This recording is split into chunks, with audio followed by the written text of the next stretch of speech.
আরে আজকে যদি আমার বাবা আমাকে একটা ছাতা কিনে দিত।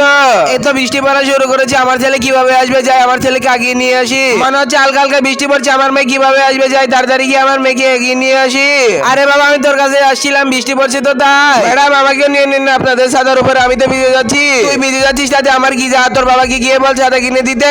বকিন্নির কথা বাদ দাও। হ্যাঁ মা তুই চিন্তা করিস না, আমি তোকে নেওয়ার জন্য চলে এসেছি। বাবা আমার একটা ছাতা লাগবে, আমি প্রতিদিন ভিজে যাই। ঠিক আছে মা তুই একদম টেনশন করিস না, তুই তোর ছাতা পেয়ে যাবি। কিন্তু এখন আমি আমার মেয়েকে ছাতা কোথা থেকে দিব, আমার কাছে তো টাকা নেই। বাবা তোর ছাতা ছিঁড়ে গিয়েছে তো তাই তোর জন্য নতুন ছাতা নিয়ে এসেছি, চল এটা ফালিয়ে দিয়া। আরে মা মনে হচ্ছে ওদের ছাতা ছিঁড়ে গিয়েছে তাই এটা ফালিয়ে দিয়েছে, চল আমরা এটা ঠিক করে নিব।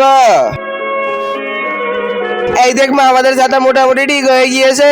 এখন তুই প্রতিদিন এই ছাতা দিয়ে স্কুলে যেতে পারবি, যা এখন স্কুলে যাই ছাতা নিয়ে। আরে মা ওই যে দেখো বকিন্নির বাচ্চা আমাদের সাথে ব্যবহার করছে। তো বন্ধুরা তোমরা কি বড় হলে তোমাদের মাকে বৃদ্ধাশ্রমে রেখে আসবে? যদি বৃদ্ধাশ্রমে রেখে না আসো একটি লাইক এবং একটি সাবস্ক্রাইব করে দাও। তোমাদের মধ্যে যারা লাইক সাবস্ক্রাইব করবে না আমি বুঝে নিব তোমরা তোমাদের মাকে বড় হলে বৃদ্ধাশ্রমে রেখে আসবে। এই যে বকিন্নি এটা আমাদের ছাতা দে আমাকে। আরে এই ছাতা তো আমার বাবা আমাকে ঠিক করে দিয়েছে। আরে মনে হয় খবরটা ভেঙে গেল। কি আর করার, আমরা তো গরিব মানুষ, সবাই অবহেলা করে।